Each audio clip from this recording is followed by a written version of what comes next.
परिवार समझते थे। अर्जुन अश्वत्थामा को मारना नहीं चाहता था, उसने ले जाकर अश्वत्थामा को द्रौपदी के चरणों में डाल दिया।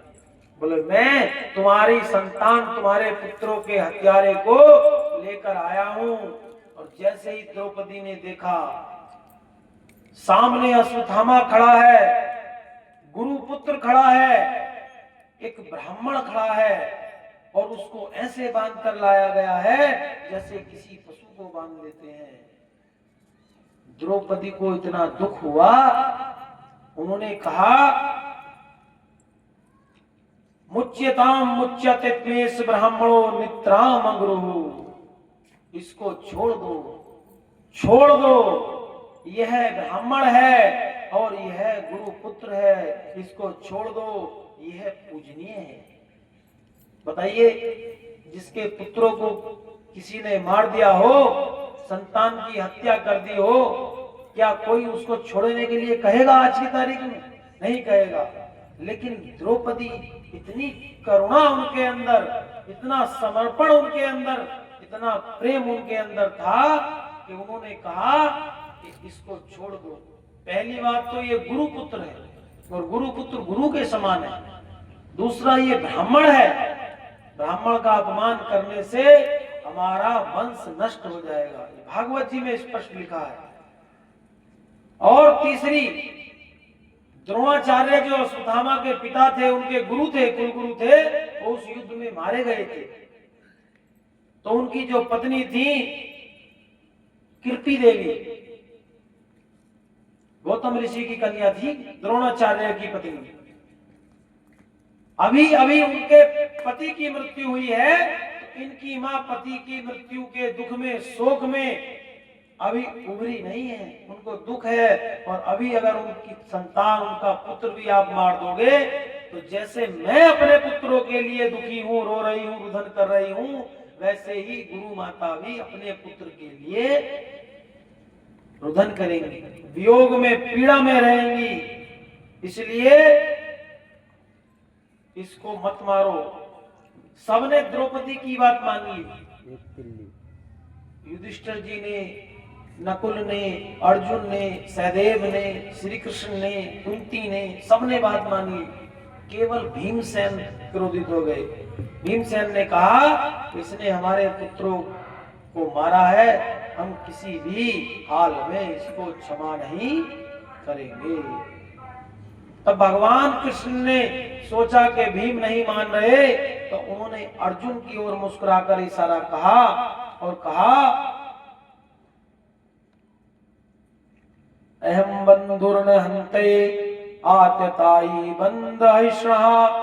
ब्राह्मण कितनी भी नीच गति करे, कितना भी पतित हो, ब्राह्मण को कभी भी नहीं मारना चाहिए।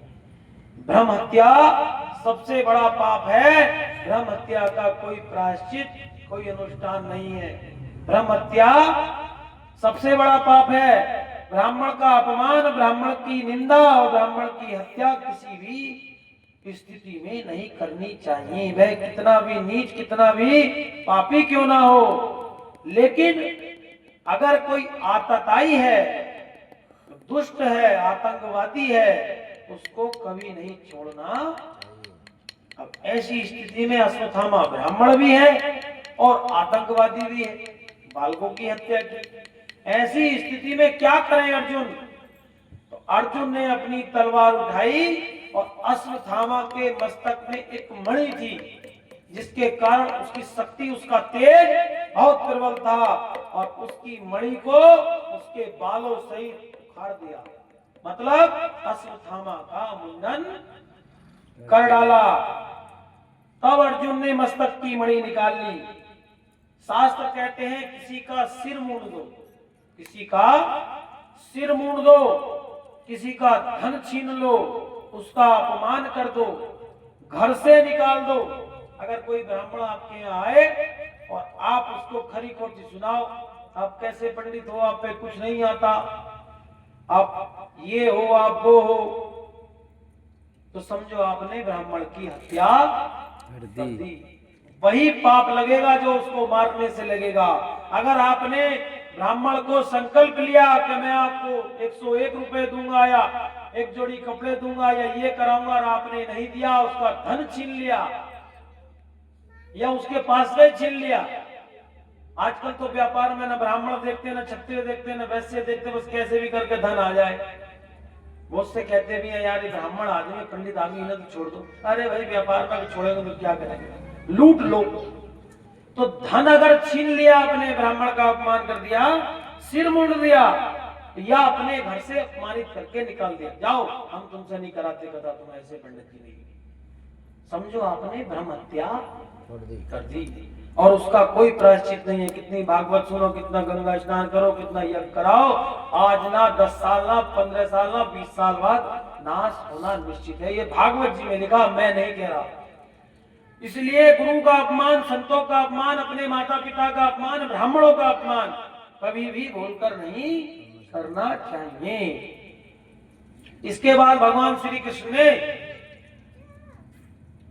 सारे कर्तव्य कराए, अश्वत्थामा चले गए अपमानित होकर, उनको तो हत्या के समान अपमान हुआ, उनका सिर मोड़ दिया गया। बाद में युधिष्ठिर और पांडवों को जो राज्य था उसको राज्य को वापिस भगवान श्री कृष्ण ने दिलवाया, भक्तों के सब दुख दूर करे। भगवान द्वारिका जाने लगे और द्वारिका जाने लगे, और जैसे ही द्वारिका जाने के लिए रथ पर सवार हुए तो भगवान क्या देखते हैं कि सामने से उत्तरा भागी हुई आ रही है। उत्तरा कौन थी? हाँ, अभिमन्यु की पत्नी उत्तरा दौड़ी आ रही है, कह रही है, पाही पाही महायोगिन देव देव जगतपते नान्यम त्वद्भयम पश्यत यत्र मित्रु परस्परम। हे जगदीश्वर, हे महायोगी, हे देवों के देव देवाधीश, मेरी रक्षा करो, मेरी रक्षा करो। आपके अतिरिक्त कोई रक्षक नहीं है, कोई रक्षा नहीं कर सकता, क्योंकि यहाँ पर सभी परस्पर एक दूसरे की मृत्यु के निमित्त कारण बन रहे हैं। क्या बन रहे हैं? एक दूसरे की मृत्यु के कारण। कोई किसी को मार रहा है, कोई किसी को मार रहा है, सब एक दूसरे की मृत्यु के कारण बने हुए हैं। जैसे चूहे को बिल्ली खा जाती है और बिल्ली को कुत्ता मार देता है, और कुत्ते को शेर खा जाता है, और शेर को शिकारी मार डालता है, और शिकारी को काल खा जाता है। सब एक दूसरे की मृत्यु के कारण बने हुए हैं। और सांप मेंढक को खा जाता है, सांप साक्षात काल का स्वरूप है। सांप को मोर खा जाता है। आपको पता है मोर क्या खाता है? मोर का भोजन है सांप। मोर की बोली इतनी मीठी है, देखने में कितना सुंदर है, लेकिन उसका भोजन क्या है? महाभयंकर विषैले सांप को मोर अपना भोजन बना लेता है। तो मोर को जंगली पशु खा जाते हैं, पशुओं को उनसे शक्तिशाली पशु खा जाता है, छोटे पशु को बड़ा पशु खा जाता है। एक दूसरे मृत्यु के कारण बने हुए हैं काल, और जो बच जाता है उसको काल खा जाता है। रामचरितमानस में तुलसीदास जी ने लिखा है, अग जग जीव नाग नर देवा, नाथ सकल सब काल कलेवा। जितना भी संसार है, अग जग जीव, जितने भी संसार के जीव हैं, जंतु हैं, नाग है, मनुष्य है, नर है, देवता है। आप सोचते होंगे कि देवता तो अमर रहते हैं, नहीं, केवल परमात्मा ही अमर है। जो इंद्र देवता, वरुण देवता, जितने देवता के नाम आप सुनते हो, जितने ग्रह नक्षत्र सबके नाम आप सुनते हो, सबकी मृत्यु निर्धारित है। फर्क इतना है कि हमारी आयु 100 वर्ष है, उनकी आयु हमसे अधिक है। किसी की एक कल्प की आयु है, किसी की एक मनवंतर की आयु है। जिसे इस समय कलयुग चल रहा है, इससे पहले त्रेता था, उससे पहले द्वापर था, उससे पहले त्रेता था, उससे पहले सतयुग था। सतयुग, त्रेता, द्वापर, कलयुग। जब चारों युग ये बदलते हैं, एक चतुर्युगी होता है। कुछ की आयु इतनी होती है, इतने वर्ष जीते हैं, कुछ एक काल जीते हैं, पूरे कलयुग रहेंगे, पूरे सतयुग रहेंगे। और हम मनुष्य, हमारी भगवान ने 100 वर्ष आयु निर्धारित की है। अब हमारे कर्म, वर्तमान में हम कैसे कर्म करते हैं, क्या हमारा जीवन है, क्या हमारा आचार विचार व्यवहार आहार है, उसके कारण हमारी मृत्यु घटती बढ़ती रहती है। कोई 60 वर्ष में ही मर जाता है, कोई अल्प आयु मर जाता है। अभिमन्यु 16 वर्ष की आयु में उनकी मृत्यु हुई। और भगवान श्री कृष्ण का उस समय अवतार था। अगर भगवान चाहते तो अभिमन्यु को बचा नहीं सकते थे। जब उन्होंने 5 पांडवों को बचा लिया, अर्जुन को कुछ नहीं होने दिया, नकुल सहदेव भीमसेन को कुछ नहीं होने दिया, तो क्या वह अपने भांजे को नहीं बचा सकते थे? बचा सकते थे। उनका भांजा भी लगता था और पांडवों का पुत्र भी था। अर्जुन से कितना स्नेह करते थे, अर्जुन का पुत्र था, लेकिन उसके बाद भी भगवान विधि को नहीं बदल सकते। किसको नहीं बदल सकते? विधि को नहीं बदल सकते। भगवान से प्रसन्न किया गया कि ये आपका भक्त है, ये पीड़ा में है, इसका पुत्र कम आयु में मारा गया, इसकी पत्नी मारी गई, इसका भाई मारा गया, आप क्यों कुछ नहीं कर सकते? बोले काल पर मेरा भी बस नहीं है। अग जग जीव नाग नर देवा, नाथ सकल सब काल कलेवा। ये सब काल का नाश्ता है। क्या है? एक बिस्किट और एक चाय। अगर आपको सुबह को एक बिस्किट दिया जाए, एक चाय दी जाए, क्या आपका पेट भर जाएगा? 1 घंटे बाद भोजन चाहिए।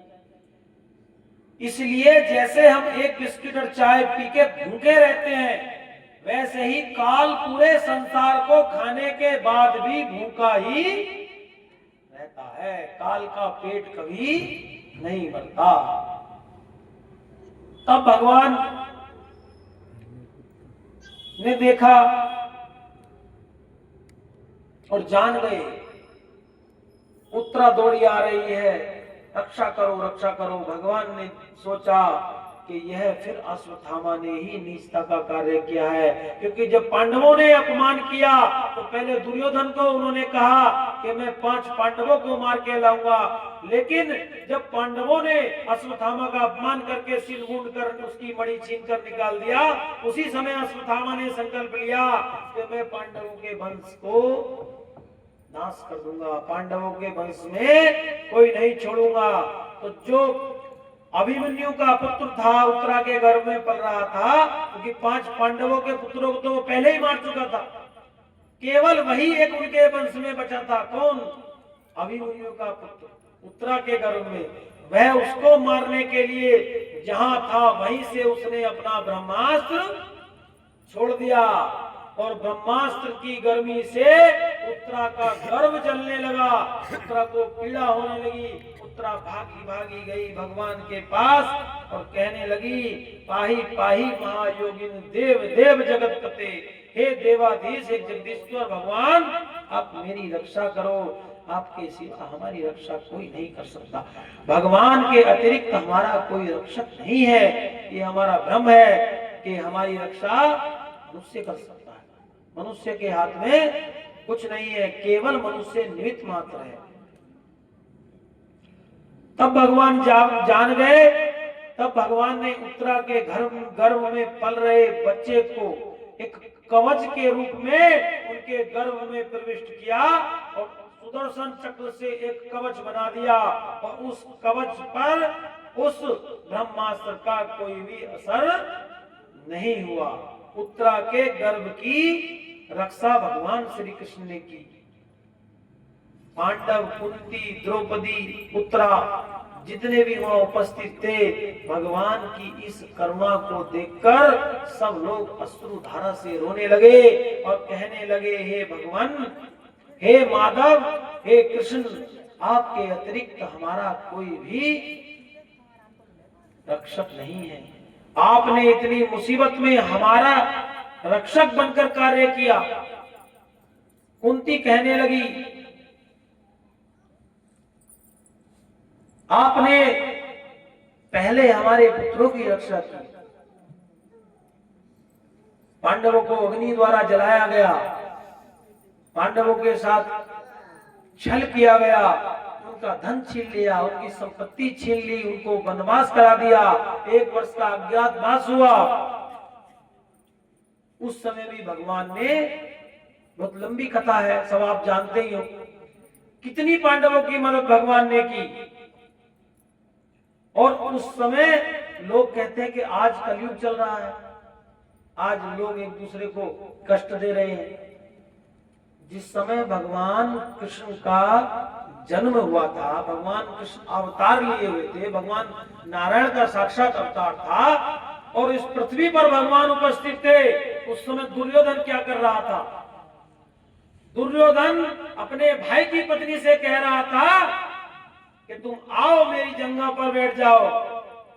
एक दुशासन, उसका भाई, उसकी साड़ी खींच रहा था और सब लोग देख रहे थे।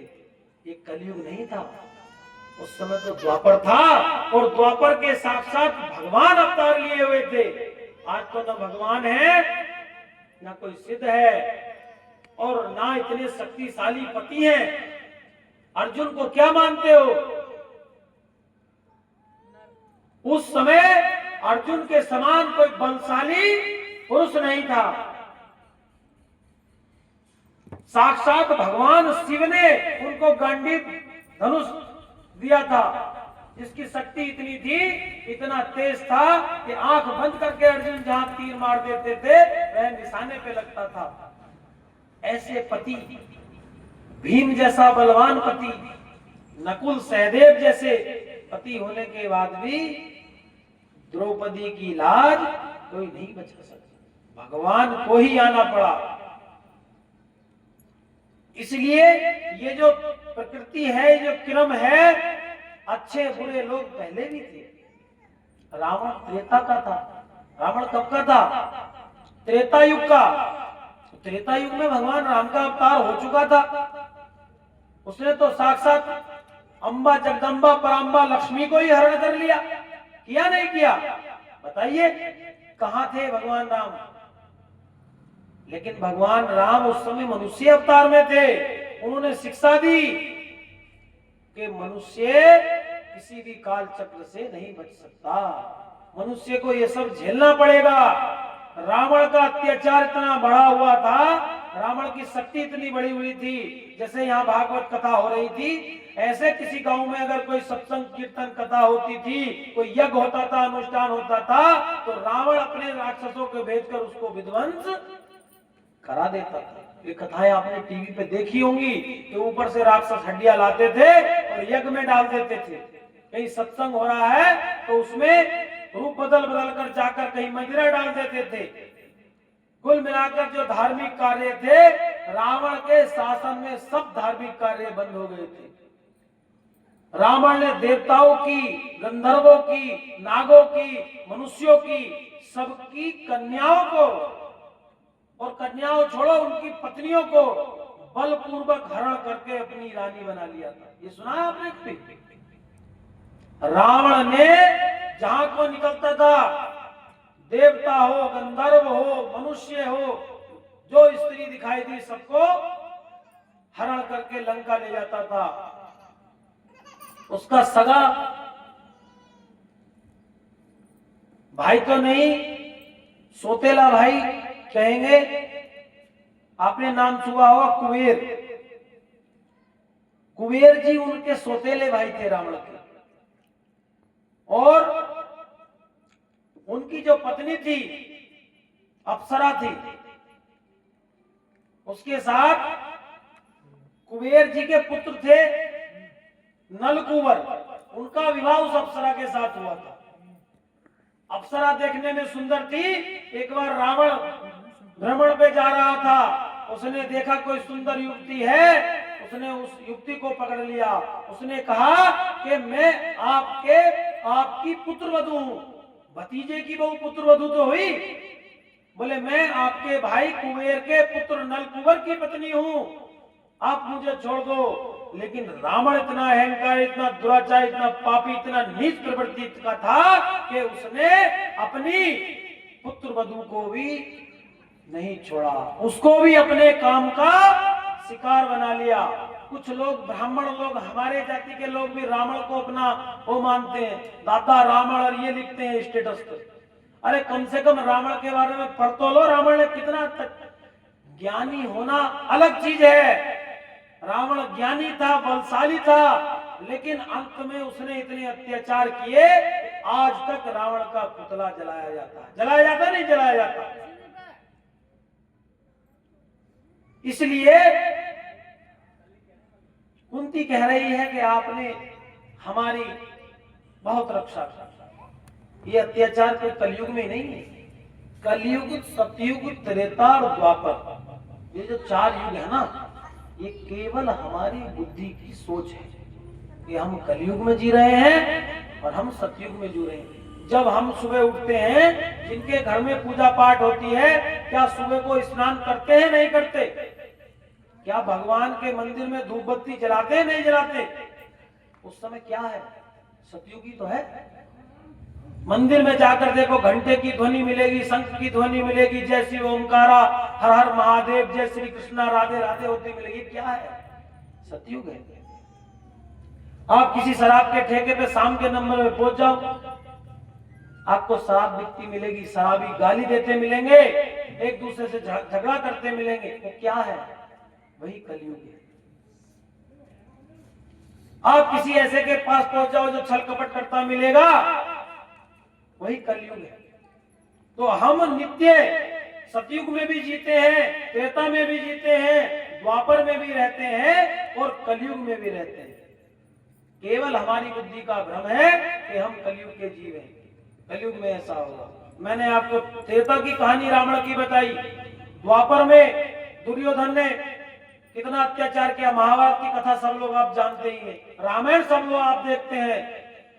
और सतयुग में जिसको अच्छा युग मानते थे, उसमें भी कई राक्षस ऐसे हुए, हिरण्याकश्यपु जैसे राक्षस हुए जिनके प्रहलाद जी हुए। कितना अत्याचार किया उन्होंने प्रहलाद जी के साथ, किया नहीं? कहीं पर्वत से गिरा, कहीं अग्नि में जलाया, कहीं सांपों द्वारा डसवाया। इसलिए भगवान से कुंती कह रही है कि आपने पल पल हमारी रक्षा की। हाँ लगाओ, भजन नहीं गाना? आप लोग बताओ, आप जैसा आपकी इच्छा हो। रहने दो, है नहीं? सही ना। प्रसंग तो यह है कि कथा है, इसमें तो कोई वही नहीं, लेकिन भजन में थोड़ा कुछ मैं भी नहीं समझ रहा। ठीक है, कथा। हाँ हाँ, अरे हम तो खुद ही इस चीज को कह रहे हैं ना, उचित भी नहीं है। ठीक है,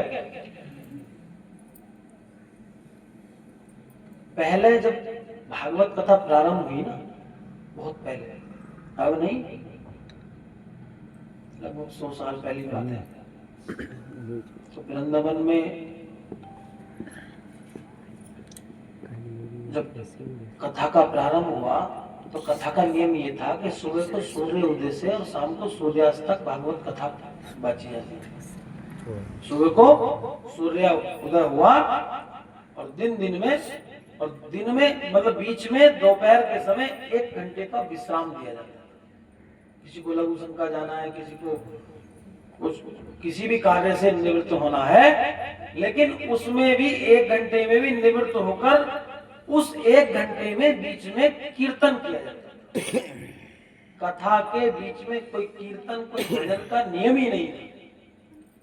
लेकिन जैसे पहले सतयुग था, जैसे आप लोग सुन रहे हो, तो पहले सतयुग की नहीं, इसी मतलब 100-150 साल पहले, 100 साल भी बहुत है, 50-60 साल पहले ही चले जाओ, तो लोग बड़े चाव से, भक्ति भाव से प्रसंगों को सुनते थे। अब जैसे जैसे कथावाचकों ने देखा कि भीड़ धीरे धीरे कम हो रही है, कारण पूछा, आनंद नहीं आ रहा। आनंद कैसे आएगा? संगीत का। पहले कोई कथा में ये नहीं, कोई माइक नहीं, कहीं ऐसी शांत जगह देखी, वृक्ष के नीचे बैठे और कथा वाचनी। फिर जब इनका आविष्कार कितने साल, 100-150 साल पुराना होगा, कमी है। यानी कि इससे पहले कथा तो होती थी। कथा तो ये नैमिषारण्य में सूत जी सुना रहे हैं, ये वृक्ष बट वृक्ष के नीचे बैठ के सुना रहे हैं। शंकर जी ने राम कथा पार्वती जी को बट वृक्ष के नीचे बैठ के सुनाई, पीपल वृक्ष के नीचे, बट वृक्ष के नीम के नीचे, ये जो शुद्ध हमारे आम वृक्ष हैं इनके नीचे बैठ के एक ऊंचे आसन बना के और जब कथाएं करते थे। अब जब इनका आविष्कार हुआ तो सोचा कथा के बीच में एक दो कीर्तन हो जाए, हरे राम हरे कृष्ण। तो पब्लिक जैसे जागरण में करते हैं ना कि हाथ उठा के सब हाथ खड़े करो, बार बार हाथ खड़े करो, बहुत से तो परेशान हो जाते हैं, इतना हाथ खड़ा कराते हैं बहुत से। उसका कारण यही है कि आदमी लगा रहे, संगीत डाल दिया। अब संगीत डाला तो अब 3 घंटे की जब कथा होगी और उसमें संगीत डाला जाएगा तो 10 मिनट संगीत के कट गए, तो कथा 10 मिनट कट गई। अब संगीत में जब आनंद लगा तो 1 की जगह 2 भजन, 2 की जगह 3 भजन। अब आप अगर पूरी कथा सुनो, मेरे से बहन जी ने फरमाइश की थी कि गांव के हिसाब से भजन और ये सब चुटकुले जो बीच में सुनाते हैं अच्छे होने चाहिए, गांव के लोगों को अच्छे लगते हैं और लगते भी हैं। तो जैसे जैसे भजन बढ़े कथा कम होती चली गई और भजन, कथा सुबह से शाम तक होती थी, फिर 3 घंटे कर दी। अब 3 ही तो घंटे होती है सब जगह कथा, 3 से 6, 1 से 4। अब ये बताइए इतनी बड़ी कथा 3 घंटे में कैसे हो सकती है? जैसे आप किसी वैद्य के पास जाओ, अगर वह नीम और गिलोय से बनी हुई कोई दवाई देगा तो वह महाकड़वी होगी नहीं, बहुत भयंकर कड़वी। तो डॉक्टर क्या कहेगा, ये दवाई है, ये आपको शहद के साथ लेनी है। शहद के साथ दवाई आपने सुना भी होगा, ली भी हो सके किसी ने। शहद कोई दवाई नहीं है, दवाई तो वही है जो डॉक्टर ने दी है कड़वी। शहद केवल माध्यम है उस दवाई को शरीर के अंदर पहुंचाने का। वैसे ही दवाई तो भागवत जी ही है, भजन केवल माध्यम है आपके अंदर उस कथा को उतारने का। इसलिए लोगों ने दवाई के साथ शहद मिला लिया कथावाचकों ने, थोड़ा संगीत शहद के रूप में। अब क्या हुआ, आजकल जड़ी बूटी खत्म और केवल शहद ही शहद रह गया। इसलिए खाली शहद चाटने से हमारा बुखार, हमारा शुगर, हमारी डायबिटीज खत्म होने वाली नहीं है। हमारे अंदर का काम, क्रोध, मद, लोभ, मत्सर, मोह, एक दूसरे से घृणा, ये खाली शहद से नहीं खत्म होगी। इसके लिए उस जड़ी बूटी का अंदर भी जाना आवश्यक है। इसलिए आप लोगों का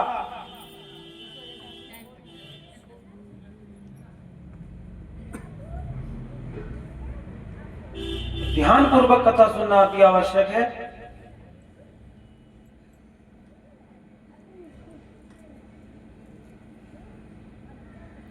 भगवान श्री कृष्ण ने उत्तरा के गर्भ की रक्षा की।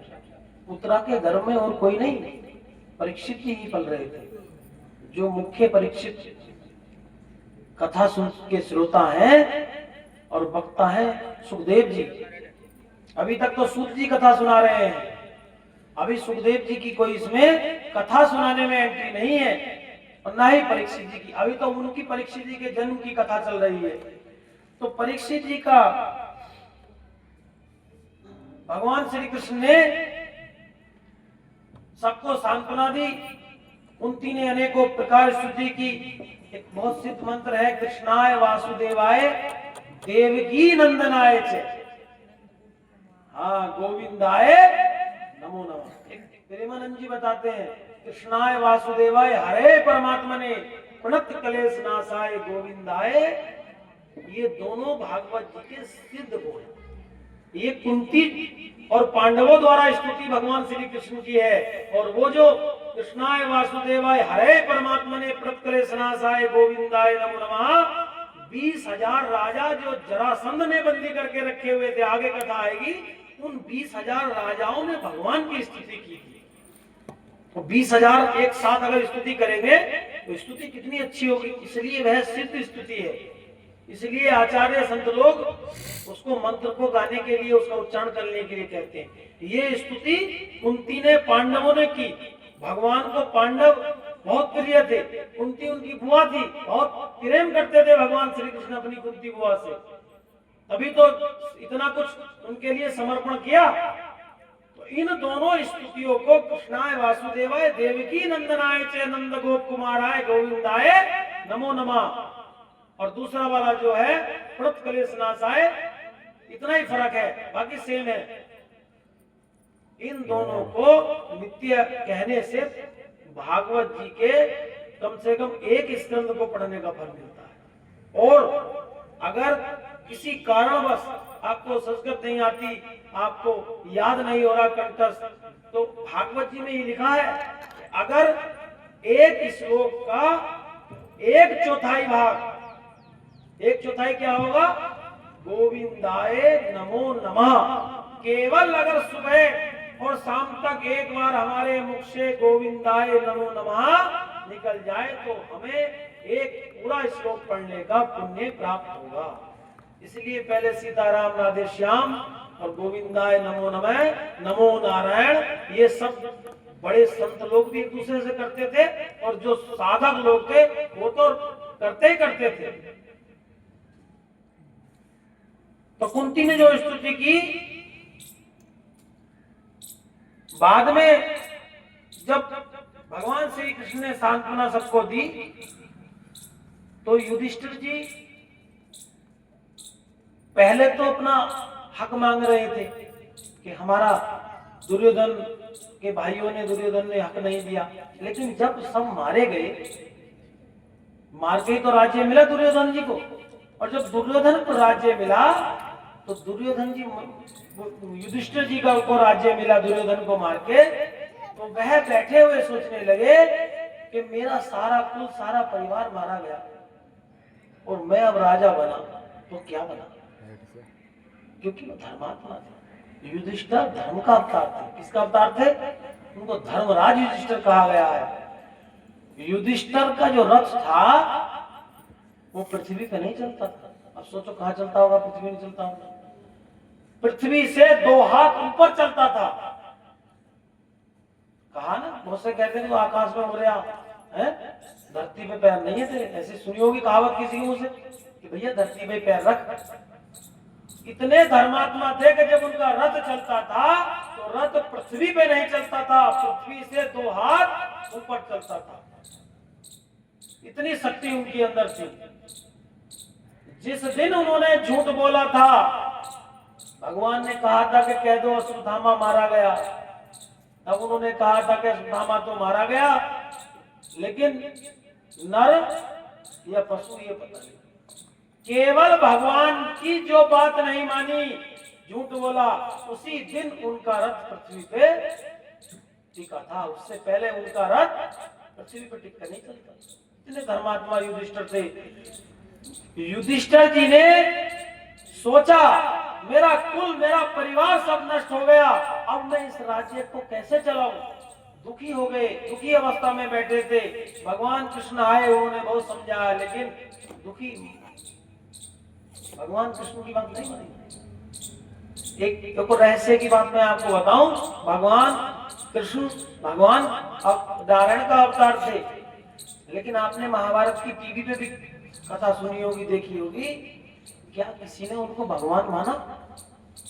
दुर्योधन भगवान मानता था, शिशुपाल भगवान मानता था, जरासंध भगवान मानता था, पांडव भी केवल अपना मुमेरा भाई मानते थे, और वो भी युधिष्ठिर से आयु में छोटे थे भगवान श्री कृष्ण।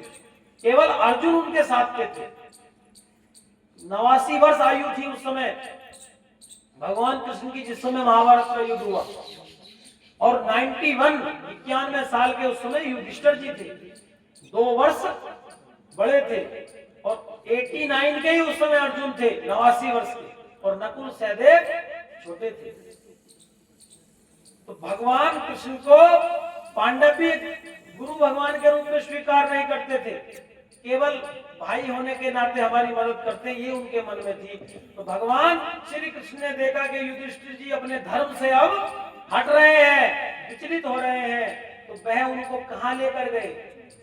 वहां लेकर गए जहां भीष्म पितामह बाणों की सैया पर लेटे, क्योंकि उनको इच्छा मृत्यु का वरदान था। सब चले गए थे कुरुक्षेत्र से, केवल भीष्म पितामह ही बाणों की सैया पर लेटे हुए थे। और भीष्म भगवान के भक्त भी थे, तो भगवान को तो लीला करनी थी, तो भगवान को इस बहाने से भीष्म जी को भी दर्शन देने थे और पांडवों को भी, युधिष्ठिर आदि को भी ज्ञान देना था। बोलो राधे राधे। तो युधिष्ठिर जी को लेकर, पांडवों को लेकर, सबको लेकर वहां गए जहां भीष्म जी लेटे थे। भीष्म जी कैसे लेटे हैं?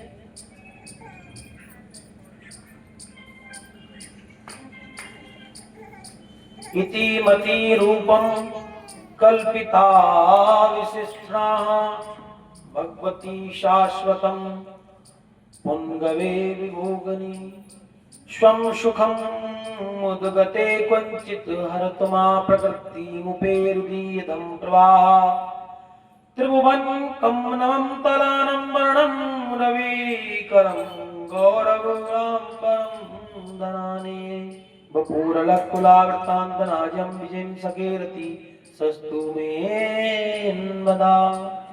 भीष्म जी ने जैसे ही भगवान को देखा तो भीष्म जी उठ तो सकते नहीं थे, क्योंकि बाणों की सैया पे लेटे हुए थे। लिटे लिटे ही इशारा करके और भगवान की स्तुति करने लगे।